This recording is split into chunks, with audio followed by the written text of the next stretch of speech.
Etika itu di atas hukum sebetulnya. Ya. Hukum biasanya diderivasi atau diturunkan dari prinsip-prinsip etika. Bahkan negara kayak Inggris nggak punya tuh undang-undang. Tapi mereka mengerti semua yang pantas dan tidak. Ya. Jangan diremehin, jangan kayak kemarin misalnya Pak Prabowo, etika ndasmu kan nggak pantas ngomong begitu. Seolah-olah mungkin dia tidak bermaksud meremehkan etika. Ya, tetapi kalau rumusannya seperti itu, ya seolah-olah etika itu sesuatu yang nggak perlu dipertimbangkan. Ya. Gitu. Presiden Joko Widodo ini kok makin menunjukkan hal-hal yang contoh-contoh yang melabrak etika dan kemudian berdalih-dalih. Ya. Misalnya soal tadi yang Anda sebut memihak, boleh memihak. Baru 1-2 bulan sebelumnya dia menegaskan tidak boleh memihak dan sebagainya kan. Semuanya ada rekodnya.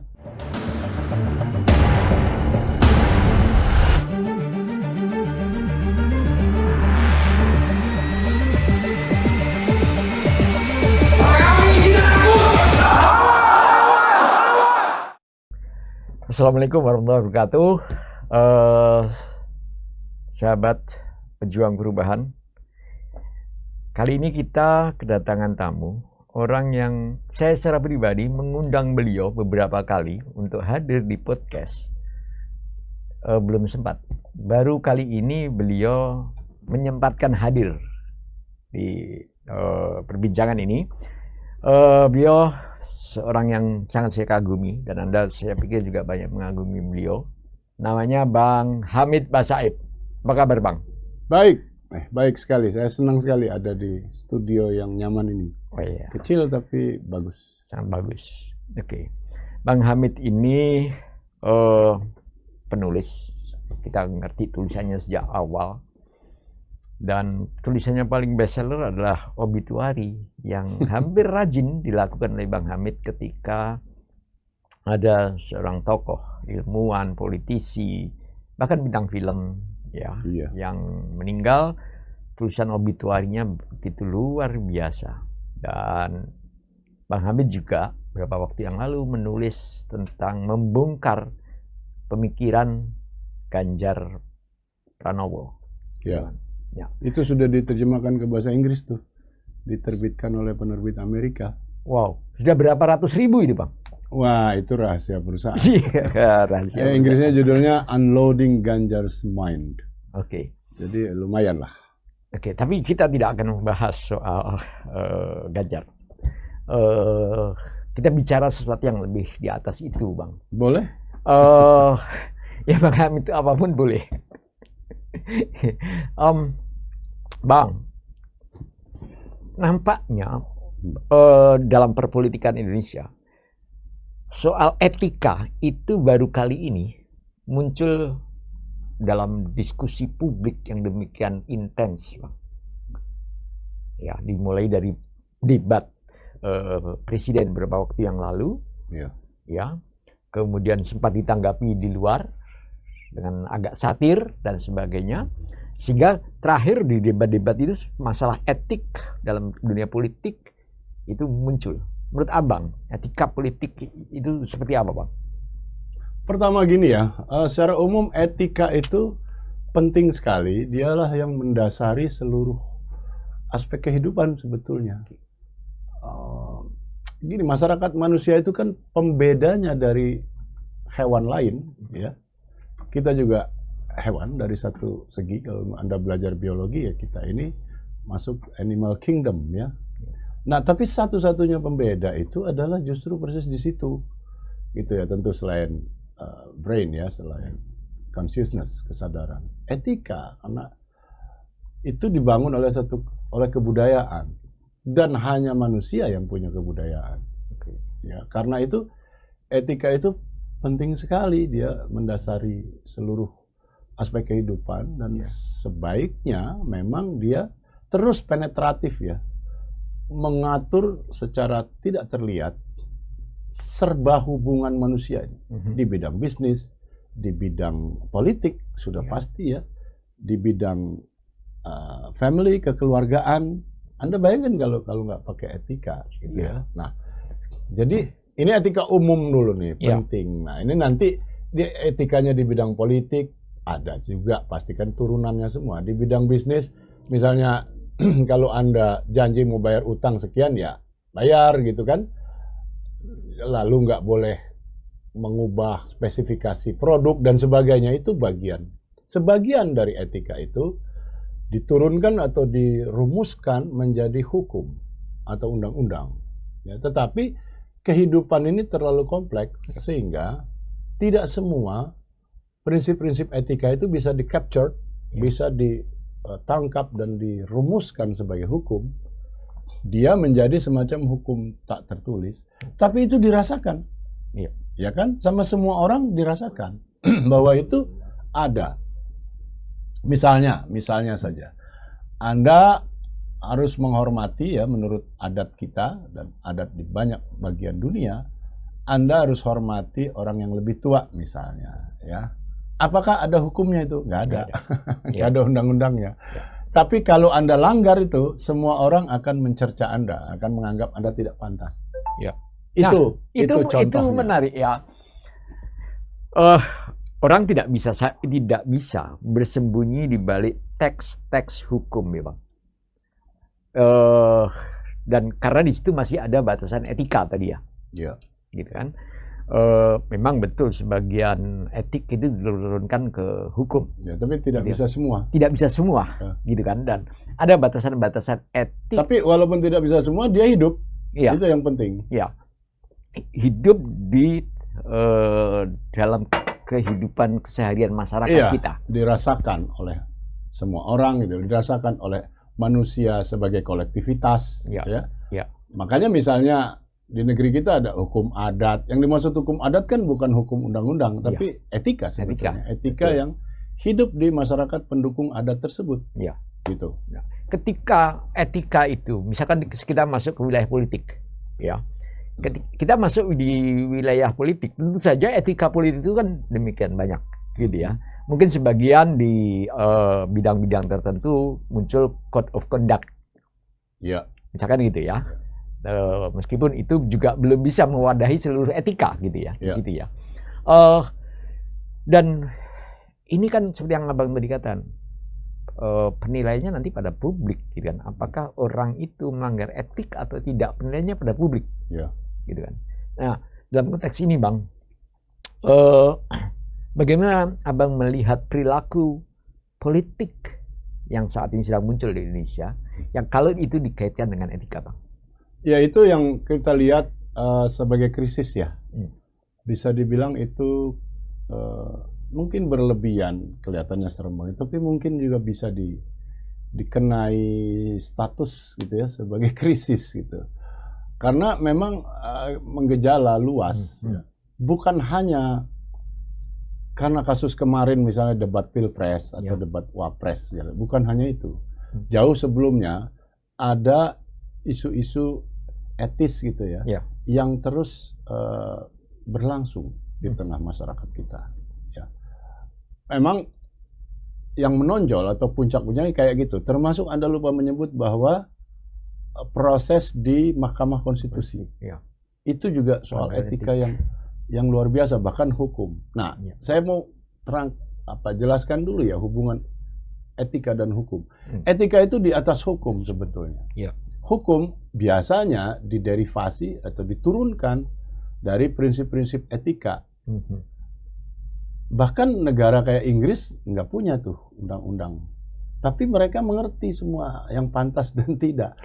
Dan kalau seorang politisi di Inggris misalnya ya melakukan sesuatu yang tidak etis atau dianggap tidak patut secara etika, misalnya kemarin Perdana Menteri Boris Johnson, jelas sekali, itu seluruh negerinya mengecam walaupun nggak ada aturan. Itu artinya etika itu dalam satu arti merupakan hukum yang hidup. Hukum yang formal belum tentu hidup. Orang belum tentu sadar bahwa ada hukum itu.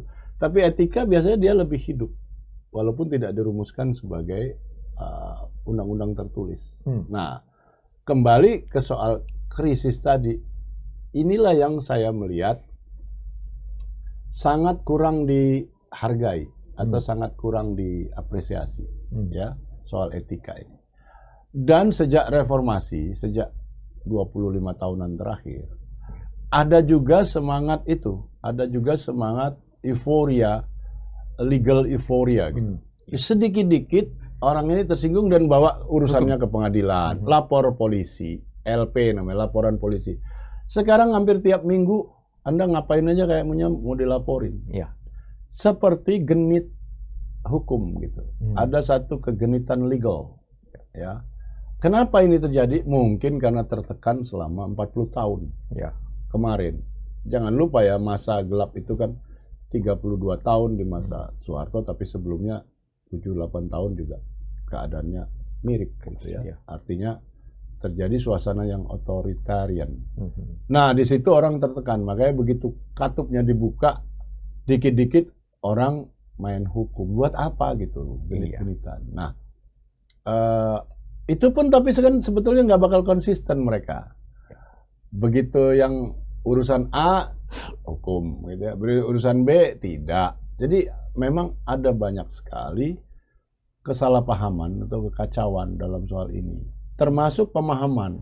Ya, misalnya banyak sekali para pejabat itu, kalau sudah nyangkut hukum, misalnya teman dia diproses gitu ya, ada kasus hukum, lalu dia ditanya, entah sebagai ketua partai atau ketua parlemen atau apa, selalu apa pesannya itu? Kita harus hargai itu azas praduga tak bersalah, harus taat hukum, ya, presumption of innocence. Jadi orang ini belum tentu salah kata dia. Ya.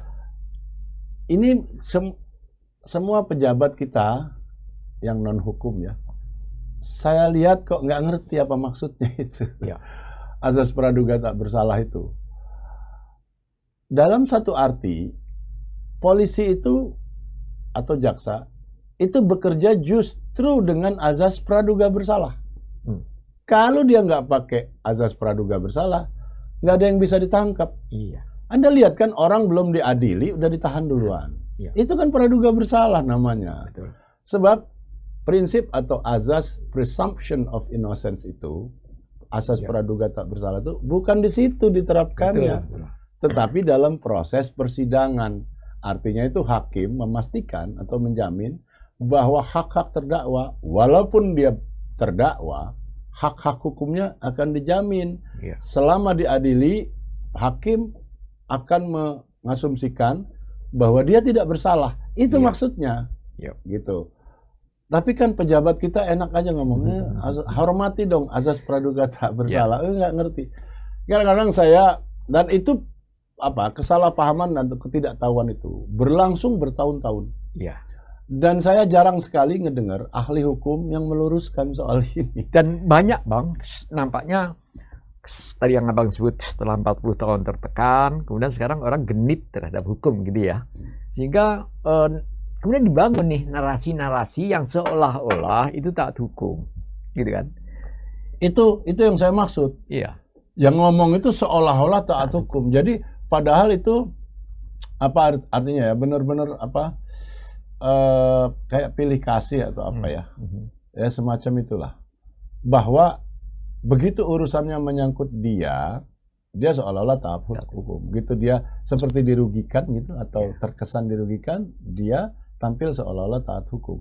Ntar urusan yang lain yang banyak sekali yang sangat mencolok juga di sekitar dia anggap itu bukan masalah hukum. Seorang politisi mestinya nggak begitu. Kalau orang biasa yang bias semacam itu, kita masih bisa ngerti karena dia lagi mikirin kepentingan subjektifnya, kepentingan personalnya. Tapi kalau politisi kan kalau ngomong soal publik kan sebetulnya bukan urusan dia pribadi. Gitu. Mestinya dia nggak begitu sikapnya. Gitu. Tapi kan yang terjadi kebanyakan seperti itu. Gitu. Saya mencoba melihat begini. Satu sisi ada krisis etik di wilayah politik ya. Dan di wilayah politik ini juga para politisi lebih suka menggunakan hukum yang legalistik, yang formalistik gitu ya, gitu. Ini tadi yang Abang sebut ini untuk ya tidak objektif, untuk melihat segala sesuatu dari sudut pandang dia sendiri saja. Ya. Gitu kan. Nah, ada nggak kaitan bahwa krisis etik ini muncul ketika hukum, yang kita tahu hukum kita juga masih belum bisa sesuai dengan rule-nya gitu. Itu yang menyebabkan terjadi krisis etik. Ya mungkin ya. Tapi saya lebih tertarik melihatnya dari sudut lain. Artinya tadi dasarnya ya, etika itu sebetulnya di atas hukum malahan. Hukum itu diderivasi dari prinsip-prinsip etika. Bagaimana etika terbentuk? Ya itu terbentuk oleh kekuatan-kekuatan sosial, kekuatan kultural di suatu masyarakat gitu. Dalam beberapa hal universal. Ya misalnya nggak boleh membunuh misalnya ya, atau nggak boleh menipu. Itu jauh sebelum ada negara, sebelum ada undang-undang resmi, itu kan hidup. Entah di masyarakat Indian di Peru, atau di masyarakat Jawa di Tulung Agung, sama saja. Ternyata sense of justice itu ada. Gitu. Nah, itulah yang mestinya disadari atau diingat terus oleh para pelaku gitu. Jadi maksud saya, jangan diremehin, jangan kayak kemarin misalnya Pak Prabowo etika ndasmu kan nggak pantas ngomong begitu. Seolah-olah mungkin dia tidak bermaksud meremehkan etika. Ya, tetapi kalau rumusannya seperti itu, ya seolah-olah etika itu sesuatu yang nggak perlu dipertimbangkan. Gitu. Itu kan sebagai politisi besar, calon presiden lagi, saya kira dia mengirim pesan yang salah, sending wrong message gitu kepada publik. Itu sebabnya para orang yang peduli pada etika sangat keberatan kan, makanya banyak kritik, dan saya kira mereka benar. Jangan begitu dong gitu loh ngomongnya. Nah itu sekali lagi menunjukkan bahwa memang kesadaran etis kita, bahkan kesadaran kita tentang pentingnya etika, bahkan bukan hanya buat pribadinya, itu sangat lemah gitu. Ini yang saya kira perlu perhatian ya. Sangat perlu diperhatikan. Sebab gini, suatu masyarakat ya kalau berjalan tanpa etika, mau jadi apa gitu. Artinya dia nggak beda sama komunitas hewan lain. Kalau ekstrimnya ya. Saya ingin masuk gini Bang. Ada batasan etik yang pernah masuk dalam perundang-undangan kita. Misalkan tentang tidak dibolehkannya sanak keluarga menjadi pemimpin setelah satu anggota keluarganya menjabat. Itu kan dulu sempat dilarang dalam undang-undang ya. Suami, istri, anak itu kan tidak boleh ikut kontestasi saat dia lagi memimpin gitu kan. Harus ada jeda beberapa periode baru dia boleh mencalon. Tapi itu kemudian di judicial review di judicial review udah dihapus gitu. Gitu. Ya itu kan bisa dibilang dari satu segi kemunduran hukum, yang kemunduran etika yang besar. Betul. Bukan sekedar kemunduran hukum. Itu yang saya maksud. Kembali ya, etika itu di atas hukum. Apa etika semacam itu yang kemudian dirumuskan sebagai hukum? Kalau bentuknya seperti itu, yang perlu kan justru diperkuat itu. Iya, betul. Bukan dihapus, atau dikurangi, atau bahkan dihapus.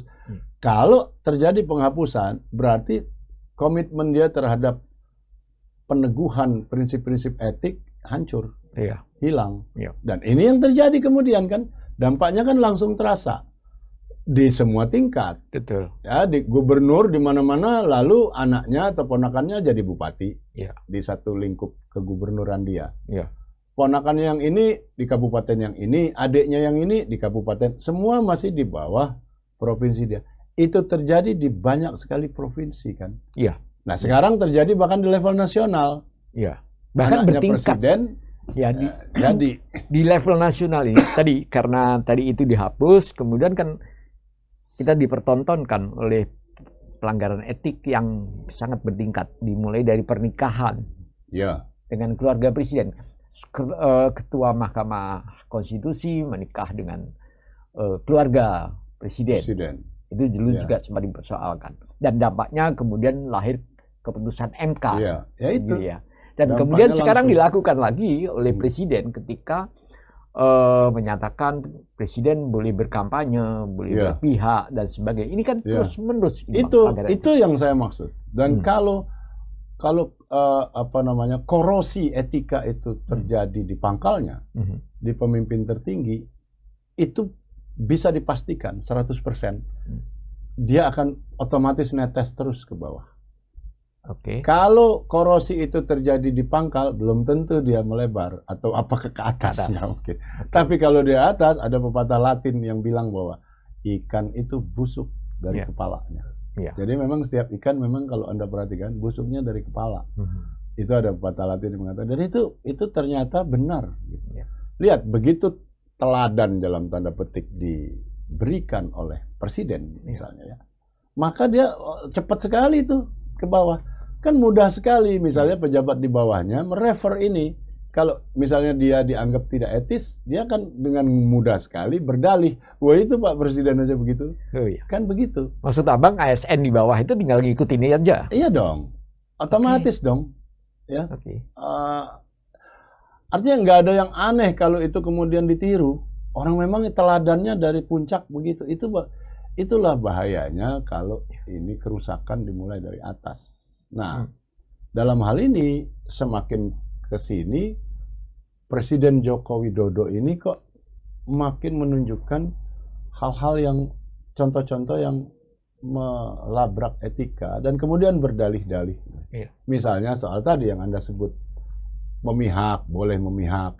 Baru 1-2 bulan sebelumnya dia menegaskan tidak boleh memihak dan sebagainya kan. Semuanya ada rekodnya.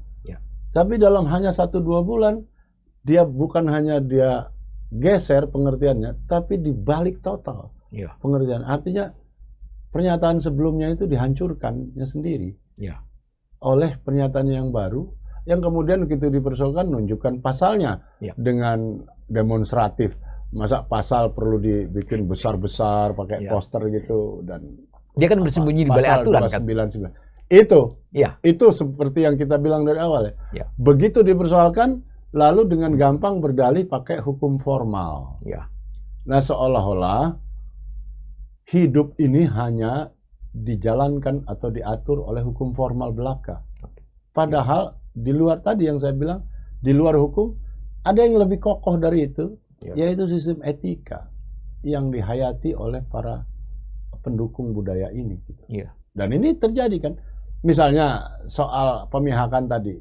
Coba tanya satu persatu orang Indonesia, bahkan termasuk yang pendukungnya Pak Jokowi sendiri, deep inside, pasti dia akan menyalahkan itu. Walaupun ngomongnya mungkin ya berdalih macam-macam, tambah kacau lagi. Tapi kalau orang biasa, pasti akan menyalahkan. Iya dong, itu kan sense of justice standar ya, biasa itu. Kalau ini kan pertaruhannya besar, saya sering menggunakan istilah pertaruhan yang besar ya. Karena ini kan di level negara, pelanggaran etik yang seperti Abang jelaskan tadi, gitu kan ya. Dan di saat proses kontestasi politik untuk bangsa ini 5 tahun ke depan, terjadi pelanggaran etik yang demikian seriusnya. Apa yang akan dihasilkan dari proses yang penuh pelanggaran etik ini, Bang? Ya itu yang paling jelas saja ya, yang mudah dibayangkan kepastiannya, yaitu rendahnya legitimasi. Ya, apalagi kalau kemudian seperti banyak rumor, gosip selama ini bahwa potensi kecurangan begitu besar dan gejala-gejalanya semakin hari semakin nyata ya, semakin mencolok. Ya, misalnya ASN di beberapa daerah ada guru-guru yang gajinya ditahan dan sebagainya. Lalu ada bansos, bantuan sosial yang diberikan dekat sekali dengan hari coblosan. Lalu ada gelar pemberian sembako di depan istana. Itu semua betul-betul buat saya ya agak sulit dipercaya bahwa itu terjadi pada negara kita yang sudah hampir 80 tahun merdeka ya. Sebuah negara yang sudah 80 tahun merdeka, mestinya dari hari ke hari kan meningkat. Hal-hal semacam itu mestinya udah beres. Karena kita punya masalah banyak sekali. Biarlah energi bangsa ini digunakan untuk masalah-masalah yang memang besar tadi, yang masalah-masalah yang nyata, yang bukan kita bikin gitu. Masalah-masalah yang dibikin misalnya oleh alam ya, masalah yang dibuat oleh negara lain ya, misalnya soal perbatasan, soal neraca dagang yang kita kalah sama negara, itu yang dipikirin tentang gitu. sumber daya alam kita. Sumber daya alam kita mau dikemanain dan Ya. sebagainya. Ya. Nah, sementara hal-hal etika standar yang sederhana tadi mestinya sudah beres gitu. Ya. Nah, ini Anda bayangkan kalau orang luar kita ceritakan ini, kemungkinan besar mereka nggak percaya. Betul. Ya toh? Ya. Loh, negara kamu kan begitu maju, lihat gedung-gedungnya makin banyak Ya. gitu. Kok kemajuan fisik atau materialnya tidak sejalan dengan kemajuan mentalnya? Fisiknya bangun gedung puluhan lantai, jalan rayanya bagus-bagus, mentalnya masih kedodoran dan tercecer. Ya. Itu ekspresi-ekspresinya yang paling jelas dan berlangsung hampir tiap hari akhir-akhir ini dan didemonstrasikan oleh seorang pejabat yang tidak kurang dari Presiden Republik Indonesia sendiri. Ya. Bukannya pejabat di tingkat bawah. Ya. Yang tiap hari juga kita lihat di daerah-daerah, kita cukup biasa ngelihat ya, bukan berarti mereka benar, salah, tapi oke lah gitu ya, karena mereka kan ada faktor lain lah gitu nggak ya. gampang juga diharapkan ada statementship yang tinggi dari seorang camat misalnya, bupati daerah. Saya bukan merendahkan mereka, tapi sulit. Tapi kalau seorang presiden, menteri, otomatis dia negarawan. Ya. Statementship-nya harus menonjol gitu. Ya. Jadi yang Abang sampaikan dengan penekanan tadi, etika standar ini saja tidak dijalani. Nah, itu dia masalahnya. Mudah-mudahan gini, mudah-mudahan ini gejala sementara. Ya, sebuah bangsa itu di mana-mana turun naik. Ya saya. Yang kita takutkan atau yang kita khawatir, jangan sampai fluktuasinya itu dari begini. Nah, kayak gergaji banget gitu ya. Turun naik moralnya gitu. Kalau cuman gini-gini, ya kita harus terima. Dalam arti kita lihat perjalanan bangsa-bangsa lain juga begitu, turun naik. Cuman memang yang basic nih jangan sudah sampai selesai kena, ya harusnya. Gitu, ya. Jangan sampai fondasi-fondasi ini dihancurkan. Itu hal yang paling saya prihatinkan. Maksud saya, misalnya para pejabat negara ya, gitu katakannya, itu kadang-kadang menyentuh fondasi, fondasi eksistensi kita sebagai bangsa gitu. Atau eksistensi peradaban kita. Itu yang repot koreksinya. Kalau cuman gini, oke. Nah, sekarang mudah-mudahan yang begini-begini ini gejala sementara. Kalau kita masuk ke tahun berikutnya nanti, setelah presiden terpilih, siapapun dia yang terpilih, gini-ginian harus dipulihkan. Dan saya kira harus ada pihak-pihak atau sekelompok orang atau beberapa kelompok orang yang betul-betul menyadari hal ini dan bekerja ke arah pemulihan ini. Dan ini masih bisa. Gini, energi moral bangsa kita ini juga saya yakin masih besar sekali stoknya gitu ya. Kalau ada interupsi kecil kayak gitu, mestinya bisa dikoreksi dengan cukup cepat dan luas gitu. Ya, jadi nggak usah terlalu berkecil hati gitu maksud saya. Ini sesuatu yang kita sesalkan tapi segera bisa kita koreksi. Kita harus percaya itu. Beberapa waktu yang lalu kita ngobrol sama Dr. Suparman Marzuki, Bang Parman. Melihat fenomena ini, Bang Parman menjelaskan bahwa ini berarti presiden mendegradasi dirinya. Ya, mendegradasi presiden ya. Betul. Jabatan presiden. Ya. Kenapa harus membagi-bagi sembako dan sebagainya? Dan itu jelas dilakukan menjelang pada masa kampanye. Artinya, betul sekali itu. Jadi marwah presiden sebagai simbol negara itu diturunkan sedemikian rupa. Jadi Pak Joko Widodo itu mendegradasikan jabatan presiden. Yang sangat disayangkan karena kebetulan yang jadi presiden kan dia. Kok dia sendiri yang mendegradasikan gitu. Ya benar sekali, saya setuju sekali itu. Tidak pantas ya. Sangat tidak pantas. Nah, masalahnya kembali, ini relevan kan dengan tema kita. Ada nggak di konstitusi itu? Nggak ada. Ada nggak di undang-undang organik turunan dari konstitusi? Nggak ada. Nggak ada satupun pasal yang melarang seorang presiden atau pembantunya menggelar tikar dan membagi-bagi bansos dengan telanjang seperti itu dari tangannya sendiri harfiah. Ada nggak yang melarang? Tidak ada. Nah, tetapi kan kembali, ini contoh yang paling jelas. Apakah sesuatu yang hanya karena tidak dilarang oleh undang-undang maka dia pantas dilakukan. Oke. Mungkin boleh dilakukan, Ya. tapi tidak pantas. Ya. Nah, kepantasan ini kan juga selayaknya diperhitungkan dengan sungguh-sungguh, terutama oleh pejabat setingkat kepala negara. Ya, kalau Gitu. bicara kepantasan tadi, Bang, kita juga melihat sih. Tadi yang sudah kita bahas tentang nepotisme ya, anak suami istri menjabat. Kita juga ada aturan yang sebenarnya secara etik sudah bagus tentang narapidana koruptor, gitu ya. Koruptor itu tidak boleh lagi Memegang jabatan publik. Ya tapi itu kan sekarang contohnya. Diperbolehkan Bagus. lagi. Nah itu. Gitu. Mundur Artinya, lagi. Bang, artinya kalau Presiden Jokowi ini kan orang yang selalu mengatakan taat aturan. Gitu kan ya, taat aturan, hukum bicara seperti ini kan Presiden Jokowi mengatakan seperti itu. Di sisi lain kita tahu nih tadi ya, 2 contoh tadi itu, hukum ini sebagai proses yang berjalan dibuat oleh politisi di DPR gitu ya. Untuk mengatur mudah sekali kehidupan berubah. bersama. Ya. Tapi mudah sekali berubah. Ya. Gitu. Sehingga ketika ada presiden mengatakan taat aturan, sementara aturannya itu sudah diubah-ubah sedemikian rupa. Yang etik tadi banyak dihilangkan. Iya, sudah pasti tidak benar atau setidaknya tidak selalu benar itu klaimnya Pak Joko Widodo itu tentang itu aturan hukum. Nah, di dalam kasus Mahkamah Konstitusi misalnya kan jelas-jelas itu penginjak-injakan yang telanjang terhadap bukan sekedar etika itu, tapi juga hukum karena Undang-Undang Pokok Kekuasaan Kehakiman nomor berapa sekarang? 2017 ya. Saya belajarnya yang nomor 14 tahun 70. 70 masih lama. Ya, tapi prinsipnya sama, itu universal. Anda lihat undang-undang yang sama di Uganda, di Botswana, di Hungaria akan sama. Tentang apa prinsipnya? Imparsialitas hakim. Jelas sekali di undang-undangnya disebut berapa? 3 ke samping, 3 ke bawah dan seterusnya.